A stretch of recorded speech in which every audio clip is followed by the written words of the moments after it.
అందరికీ. ఈరోజు ఒక కొత్త టాపిక్‌తో మేము ముందరికి వచ్చాననమాట. సో, ఫస్ట్ టైం మన ఛానల్‌ని ఎవరైనా చూస్తున్నట్లయితే లైక్ చేయండి, షేర్ చేయండి, సబ్స్క్రైబ్ చేసుకోండి. పక్కనున్న బెల్ సింబల్‌ని కూడా క్లిక్ చేయండి. మన ఛానల్‌లో వచ్చే ఫస్ట్ వీడియో మీకు నోటిఫికేషన్ రూపంలో వస్తుందనమాట. ఓకే. మన ఛానల్‌ని కొంచెం సపోర్ట్ చేయండి.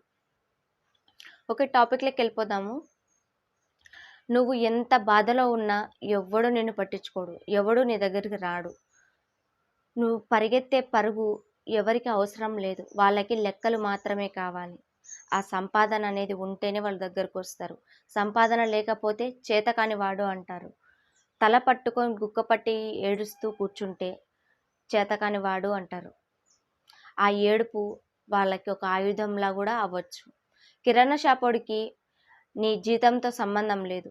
లెక్క సెటిల్ అవుతే సరిపోతుంది. ఒకవేళ లెక్క సెటిల్ అవ్వకపోతే పక్కకి వెళ్ళిపో అంటాడు. నిజమా కాదా? కరెక్టే కదా. నువ్వు తీసే పరుగులో అక్కడ డబ్బులు మాత్రమే చూస్తారు. నువ్వు ఎంత కష్టపడుతున్నావో ఎవరికి తెలీదు, చూడరు కూడా. బాధలో తల పట్టుకొని ఏడుస్తూ కూర్చుంటే, బాధపడుతూ ఉంటే ఎవడు రాడు. కానీ గుక్క పెట్టి ఏడిస్తే ఏమనుకుంటారో తెలుసా? చేతకాక కూర్చొని ఏడుస్తున్నాడు అనేసి అంటారు. చాలామంది ఈ విధంగానే సఫర్ అవుతున్నారు. ఏం చేయాలో తెలీదు, ఎలా వెళ్ళాలో తెలీదు, ఎలా సంపాదించాలో తెలీదు. సంపాదన ఉంటేనే మనకు సమాజంలో విలువ. సంపాదన లేకపోతే మనకు విలువ అంటూ ఉండదు. కరెక్టే కదా. ప్రజెంట్ ఉన్న సిచ్యువేషన్ అలాగే ఉంది. ప్రతి ఒక్కరికి ఇదే సిచ్యువేషన్ ఎదురవుతూనే ఉంది. ఎవరికి కావాలి చెప్పండి? నీ బాధలు, నీ కష్టాలు, నీ ఆలోచనలు ఇవన్నీ కూడా ఎవరికి కావాలి? నువ్వు పరిగెత్తే పరుగులో నీకు డబ్బు మాత్రమే చూస్తారు. అంతే తప్ప ఇంకెవ్వరు ఏది ఆలోచించరు. ఎవ్వరి నుంచి కూడా నువ్వు ఆశించొద్దు. ఏం ఆశించొద్దు.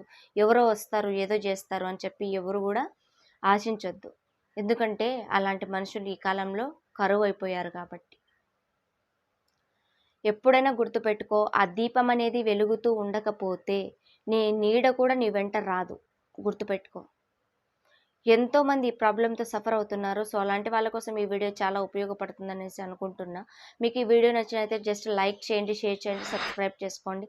లైక్ అయితే కంపల్సరీ ఒక లైకే కదండి చేయండి. ఎందుకంటే మీ ఇన్ఫర్మేషన్ చాలా మందికి వెళ్తుంది. వాళ్ళు కూడా రియలైజ్ అయ్యే ఛాన్స్ ఉంటుంది.